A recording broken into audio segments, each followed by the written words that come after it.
Now, in March of 2023, Kelly J. Keane, aka Posie Parker, had planned to make 2 stops in New Zealand, Auckland and Wellington, after she had appeared in Australia doing several talks. On the 25th of that month in Auckland, in Albert Park, she was prevented from speaking. One protester poured a can of tomato juice over her. She was surrounded by a large crowd that her security details struggled to keep away from her. Kelly J later said that she genuinely feared for her life. She left the country soon afterwards, cancelling her Wellington event. This was not the only violence. An elderly man was elbowed in the face and an elderly woman punched several times, both apparently by individuals protesting her appearance. A visitor to this country was prevented from speaking and made to fear for her life by violent bullies. She had her free speech rights violated and the police were nowhere to be seen, it seemed. Sacha Jones is compiling an anthology of women's and men's experiences that day, those that went along to Albert Park, to hear Kelly J and, in some cases, speak themselves. She's already compiled quite a few stories, but is keen to hear from anyone else who was there.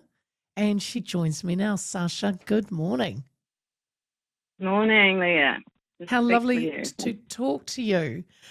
Look, before we look at this anthology, great name, by the way, Albert Park Testimonials from the NZ Turf Frontline and Fight Back. Thank you. Can you tell us a bit about yourself, Sash, and your background, and what brought you to this? Oh, well, I mean, I was at Albert Park, so, but yeah, I've got a PhD in feminist political philosophy, but that was a while ago. I got that in 2008. But I guess I've been actively working, fighting in one form or another for women's rights, for feminist politics and insights to advance, women's freedom and equality in New Zealand and the world for a long time, most of my adult life, really. And it's always been an uphill battle. Yeah. Our perspective has always been marginalised and twisted and distorted and in the public arena.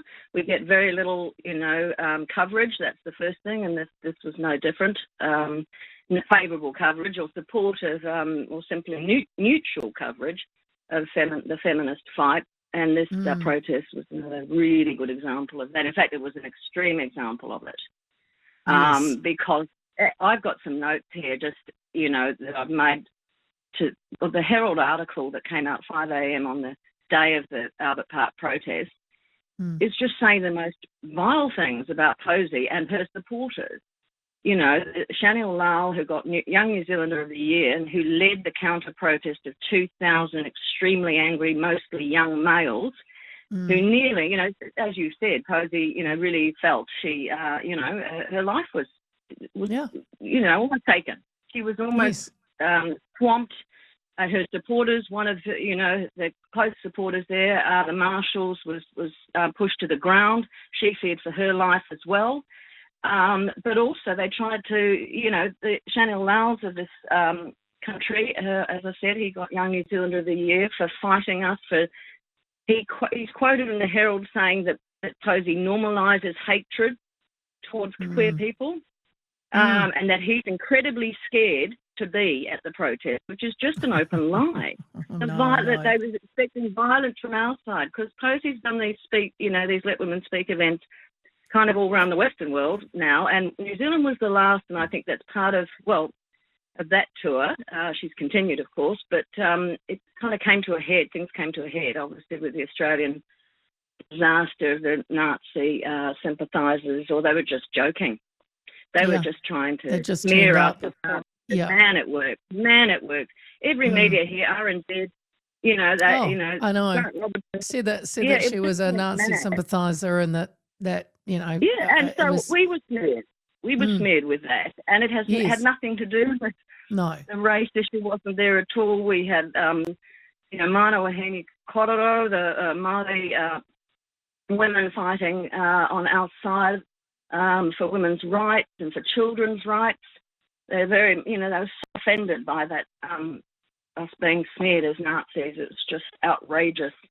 But Sasha, you know, can I mm, just say though, on the mm, day, because you said you went down there, you were there.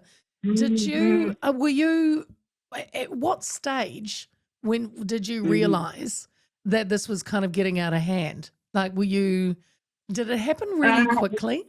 Oh, Or it did happen really quickly. Well, although standing there, you know, waiting for Posie to arrive when they were the counter protesters were much calmer, though they had "Get off our land," C word and "Suck my D word" yeah, placards all over the place. So they were disgusting. screaming horrible things at us, but they kept quieter.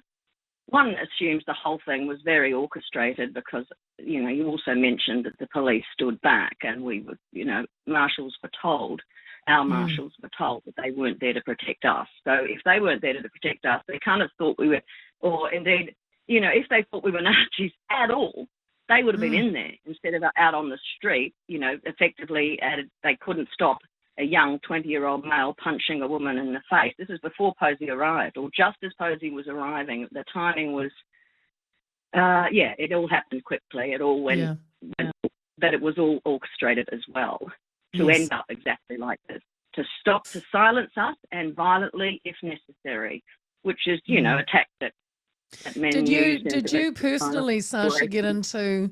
Sorry, did you personally get talks, you know, yelled at, attacked, or did you feel unsafe? Yes, I did feel unsafe. You know, I was right in front of the rotunda when the tomato guy did what he did, and I just, you know, you struggle to believe this stuff. I was really, you know, Tanya and Posie embraced, and they both looked filled with relief to finally have come to this moment. And that very second, he had to, you know, he'd already infiltrated because he had his little sundress on. Big guy, every bit of hair shaved, lays it off, and a skimpy sundress on to pass as a woman. And somehow, you know, in the crowd, when we've got a few other things on our mind trying to organise this and pull off this event, we didn't quite recognise that he was, you know, a danger. And sure enough, so it ruins that moment. The first moment is ruined. Yeah. You know, and then, so I ran round after the security guard got him off the rotunda and gave him a piece of my mind for doing that. I could not believe he'd done that. And then the woman, I was right there with the 71-year-old woman was punched in the face. It was like 2.5 meters, and I ran to help her. Yeah. And her husband called me back. He thought it was two men fighting. He was, you know, he didn't want me to go because I'd been actually in Australia before, and he'd got all the media, the brunt of it, before this. That was just, you know, he said it's just going to be a disaster. You know, the media can't stand our cause and are doing everything to make sure people turn up and stop us. Yeah. And sure, he was right. But anyway, so he pulled me back. He thought it was two men fighting. He didn't know what to do. Then there were a few men there. Obviously, we're majority females. So that's the other thing. It's really quite something. So, yeah. So I think it needs to be kept on record. Yeah. So then that's why. And so this is when. So how long afterwards did you think to yourself, I really want to compile this anthology? I want to talk to people.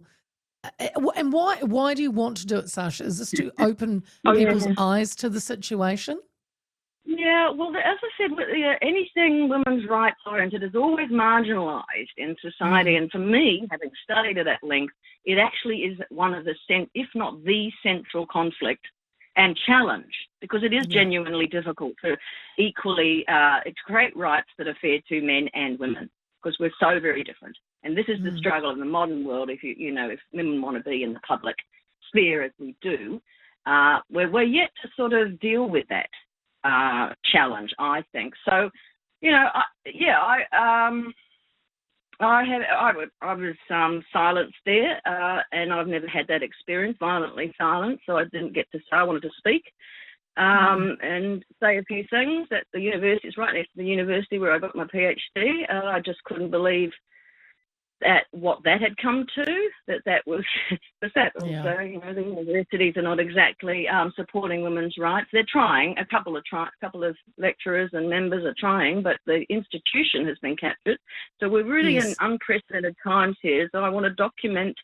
I want to show how real these women are and how much it took to organise this protest, that the media, politicians, activists like Lal, young activists, the Green Party, they were there all supporting this riotous, sexist mob, silencing mostly older women, many of us mothers, many lesbians there, or, there's no trans community, there's no queer community. It's a whole lot of different people, and women affected very differently to men. And I actually was hoping to read out one of the testimonials without the name, because we're going to put the names now. People aren't sure if they want. Well, this is a who's going to be in the book. This is a mental health nurse. She's been a mental health nurse for 29 years. And so she says as part of her biography that goes in her account, I have worked as a mental health nurse for 29 years. Up until about 6-7 years ago, I would have counted on less than one hand.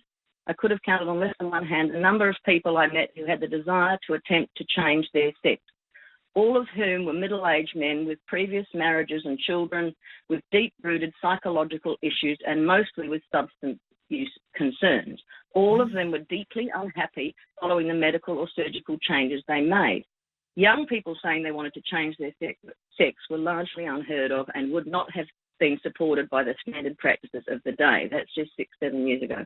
When this began to change, with increased presentations to mental health services of people wanting to change their sex, one thing struck me: they were younger, much younger initially, and it is mostly girls as well. So this has changed completely to any, Georgina Beyer trans activism and presentation from, just a short time ago. It's radically changed. Initially, I remember thinking that this latest fad would blow over, something to laugh about in the office. Do you remember when everyone wanted to change their sex? How wrong I was. It soon became apparent that this desire was being supported more and more by healthcare services. My disbelief that healthcare professionals were of the opinion that people could change their biological sex remains with me today. Anyway, she goes on. But, wow. So this is very recent, and the fact that all these institutions, not just in New Zealand, obviously, have been twisted and captured to silence any opposition to this very extreme, and as this woman attests, they're not. It's not a healthy path for most people.